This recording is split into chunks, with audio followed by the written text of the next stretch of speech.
25,000 से ज़्यादा नौकरियां, एक बड़ा सपना जो अब बिखर चुका है।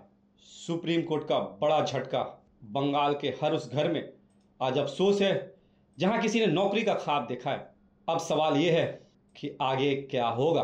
बंगाल एसएससी रिक्रूटमेंट स्कैम पर सुप्रीम कोर्ट का बड़ा फैसला।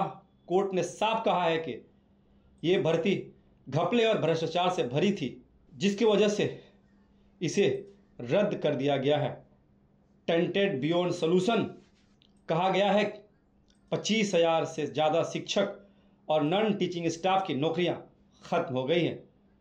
जो लोग गलत तरीके से भर्ती हुए थे उनको सैलरी भी वापस करनी पड़ेगी। इस फैसले का प्रभाव सिर्फ बंगाल तक ही सीमित नहीं रहेगा, बल्कि एक फैसला ऐसा होगा कि मिसाल है कि देश में भ्रष्टाचार का अंजाम क्या होता है।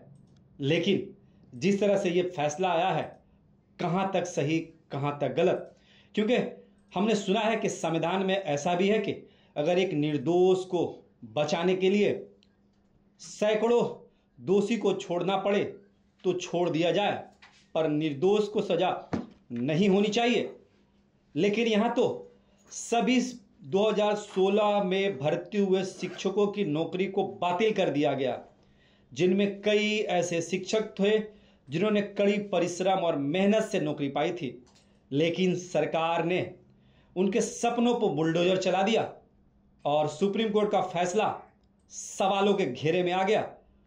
जहां पे लोग भरोसा करते हैं, न्यायालय में अपनी आखिरी उम्मीद रखते हैं, आज कोर्ट ने उन्हीं की उम्मीदों पर पानी फेर दी। ये स्कैम सिर्फ भ्रष्टाचार तक सीमित नहीं है, बल्कि नए नौकरियों के सपने देखने वालों के लिए एक धोखे का सबूत भी है। कैंडिडेट्स का कहना है कि उनका हक छीना गया है और सिस्टम के एक हिस्सा बन चुके लोगों ने इसमें खेल खेला है। खेला यहां भी हो गया। सीबीआई की जांच में क्लियर हो गया कि एसएससी ने जानबूझकर ओएमआर सीट डिस्ट्रॉय की स्कैनिंग का काम एक प्राइवेट कंपनी को दिया और नए तरीके से फ्रॉड किया गया। जिस सपने को कैंडिडेट ने मेहनत से देखा था, उस सपने को कुछ दलालों ने मिट्टी में मिला दिया। अब सवाल यह है कि नई भर्ती प्रक्रिया को कितना फेयर और ट्रांसपेरेंट और कैसे बनाया जाएगा। सरकार पे सवाल खड़े होते हैं। सुप्रीम कोर्ट ने क्लियर कहा है कि नई सिलेक्शन 3 महीने के अंदर होनी चाहिए और उन कैंडिडेट के लिए कुछ रिलैक्सेशन भी हो सकता है जो अनफेयर सिलेक्शन की वजह से जॉब से वंचित हो गए थे। आइए देखते हैं आगे की पूरी वीडियो में इससे मुतल्लिक जुड़े नेताओं ने क्या कुछ कहा है। সামান্য আদালতের রায়ের পরে পশ্চিমবঙ্গে যে অরাজক অবস্থা তৈরি হবে, কতগুলো পরিবার চূড়ান্ত ধ্বংসের দিকে এগিয়ে যাবে, তার জন্য দায়ী কে? দায়ী তৃণমূল কংগ্রেসের লোভ, দায়ী তৃণমূল কংগ্রেসের প্রাতিষ্ঠানিক লুট, দায়ী তৃণমূল কংগ্রেসের চাকরি বিক্রির প্রক্রিয়া। আমরা প্রথম থেকেই বলছি যারা অযোগ্য তাদের চাকরি যাক, কিন্তু যারা যোগ্য এর মধ্যেও তো আছেন যাদের মেধার উপরে ভিত্তি করে চাকরি পেয়েছিল, কিন্তু এদের পদ্ধতিগত ত্রুটির কারণে তারা যে পরিস্থিতির শিকার হয়ে গেল, তাদের চাকরি যেন থাকে তার জন্য কোনো না কোনো ব্যবস্থা নিতে হবে।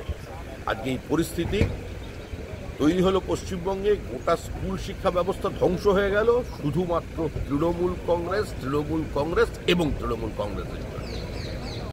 এটা খুবই অস্বস্তির ব্যাপার যে পশ্চিমবাংলায় 16 সালের এসএসসির নিয়োজিত প্রায় 26,000 চাকরি বাতিল হলো। সুপ্রিম কোর্ট বাতিল করল। হাইকোর্ট এই অর্ডার দিয়েছিল এবং হাইকোর্ট যা বলেছিল, সুপ্রিম কোর্ট তাকে কার্যত মান্যতা দিয়ে বলল যে এটা এমন ধরনের অপরাধ হয়েছে, দুর্নীতি এত ভয়াবহ এবং গোটা নিয়োগ প্রক্রিয়াকে যেভাবে কলুষিত করা হয়েছে, এটা রিপেয়ার করার মতন কোনো সুযোগ নেই। 1 বছর সময় পেয়েছিল আমাদের রাজ্যের সরকার যে কারা যোগ্য কারা যোগ্য না তা স্পষ্ট করুন।